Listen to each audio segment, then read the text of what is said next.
Plant development includes all stages of plant life, from germination of the seed to aging or senescence.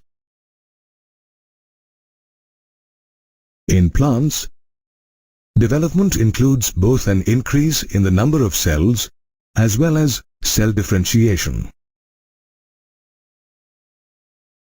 We know that root merostem, cambium and shoot merostem add new cells. These new cells undergo structural changes for specific functions. This phenomenon is known as differentiation. For example, some of the meristematic cells of the procambium lose protoplasm and develop strong, elastic secondary cell walls to form vascular tissues.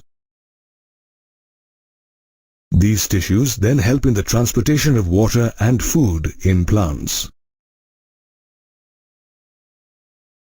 In addition to vascular tissues, the procambium also differentiates into parenchymatous cells, which act as supporting tissues.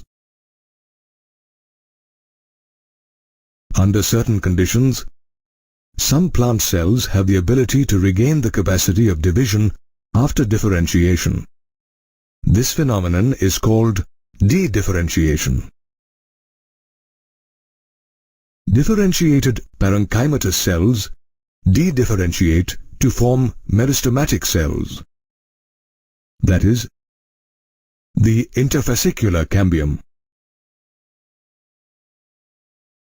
Meristems formed by de-differentiation give rise to cells that lose the ability to divide but mature to perform specific functions, which is called redifferentiation. For example, the meristematic cells of the interfascicular cambium redifferentiate into the cortex. Differentiation in plants is open similar to growth, because cells formed from the same meristem differentiate into different structures at maturity. The final structure of a cell at maturity is determined by its position in the plant. For example, cells distal to root apical meristems differentiate into root cap cells, and cells at the periphery differentiate into the epidermis. Plants also develop different structures in response to different phases of life or the environment. This phenomenon is called plasticity. Heterophyly, the presence of more than one type of leaf, in the coriander plant is an example of plasticity in response to different phases of life. As you can see, the leaves of juvenile and mature coriander plants differ in shape.